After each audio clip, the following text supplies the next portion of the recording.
may be seated. Dear friends and family, we're gathered here today to witness and celebrate the union of Dakota Hutchison and Megan Reynolds in marriage.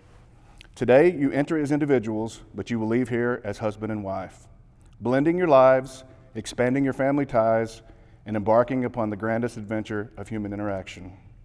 The story of your life is still yours to write.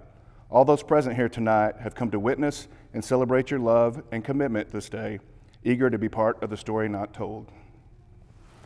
I must say that it's truly an honor and privilege to be standing here in front of you.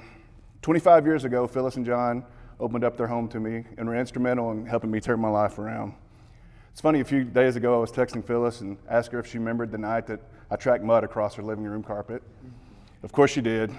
And also I asked her that same night that if I would have told her one day that I would get ordained as a minister just so I could perform a ceremony for her future grandson, if she would have locked me up in a mental institution. That answer was also yes. All kidding aside, it's really been a blessing to be a part of these kids' lives. I remember holding Dakota when he was just a baby, having been fortunate enough to make a life full of memories with him already. Birthday parties, ball games, vacations, hunting and fishing trips, and not to forget our never-ending group text that drives his dad crazy in the middle of the night. It's important to note that about 99% of those texts are Dakota trying to convince himself that his biceps are larger than mine.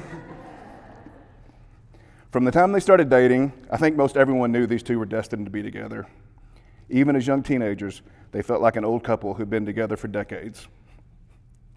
Over the years, we randomly invite them to go to the lake with us, as it seems like they're less like kids and more like young adults.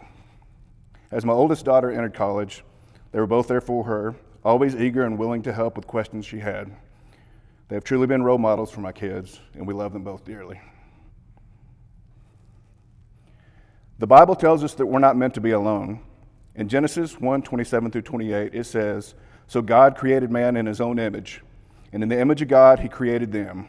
Male and female he created them, and God blessed them. And he said, 'Be fruitful, multiply, and fill the earth.'"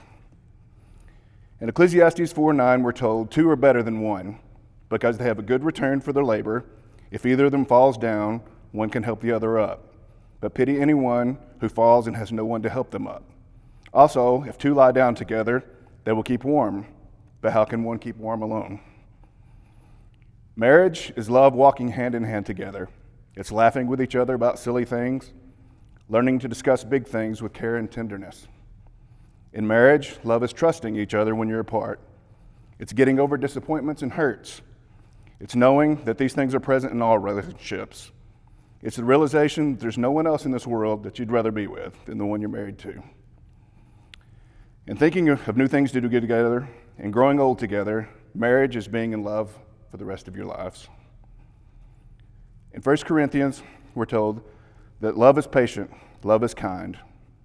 It does not envy, it does not boast, it is not proud.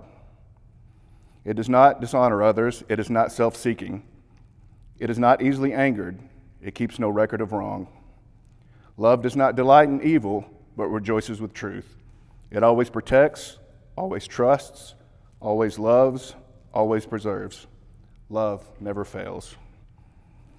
And finally, in Corinthians 13:13, we're reminded that now of these three things remain: faith, hope, and love.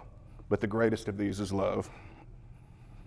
Now, I wish I could stand here and tell you that everything's going to be perfect for the rest of your lives after tonight. But I can tell you firsthand, after being married for 22 years, that's not always the case. There are going to be things that are difficult and challenges along the way. These things will shape who you are. It can either strengthen your relationship or tear you apart. While I'm no expert or marriage counselor, I'll share these simple things that could help you along the way. Always be kind to one another. Show each other respect. Don't let pride get in your way. Admit when you're wrong and say, "I'm sorry." Communicate. Don't bottle things up. Don't sweat the small stuff. Don't hold grudges and learn to forgive. Trust each other 100%. Don't go to bed angry with one another. Never leave the house without saying goodbye. And finally, always put God first in your lives and your decisions. It's time for the vows. Do you, Megan, take Dakota to be your husband, to have and to hold from this day forward, for better or worse, for richer, for poorer, in sickness and health, to love and cherish from this day forward until death do you part? I do. Do you, Dakota, take Megan to be your wife, to have and to hold from this day forward, for better, for worse, for richer, for poorer, in sickness and in health, to love and cherish from this day forward until death do you part? I do. Rings.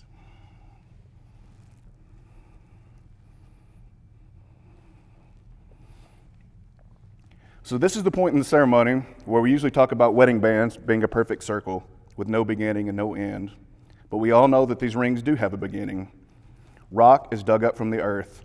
Metal is liquefied in a furnace at 1,000 degrees, then molded, cooled, and painstakingly polished. Something beautiful is made from the raw elements. Love is like that. It's extremely hard work. It comes from humble beginnings made by imperfect things. It's the process of making something beautiful where there was once nothing at all. Dakota, please place the ring on Megan's finger and repeat after me. With this ring, I thee wed. With this ring, I thee wed. Megan, please place the ring on Dakota's finger and repeat after me. With this ring, I thee wed. With this ring, I thee wed. So they are no longer two, but one flesh. Therefore, what God has joined together, let no one separate. And now, by the power vested in me by the state of Arkansas, I hereby pronounce you husband and wife. Dakota, you may kiss your bride.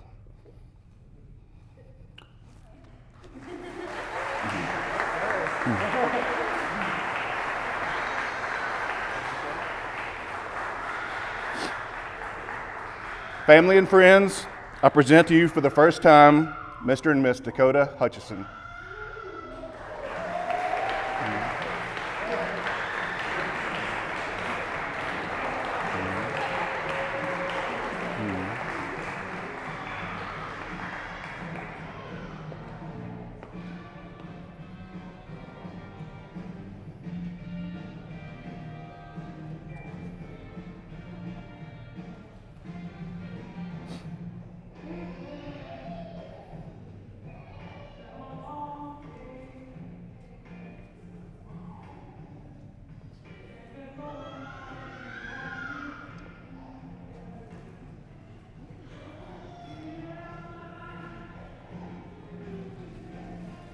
The family is asking me to let you all know that you're invited to an evening of dinner and dancing at the Osage House in Cave Springs.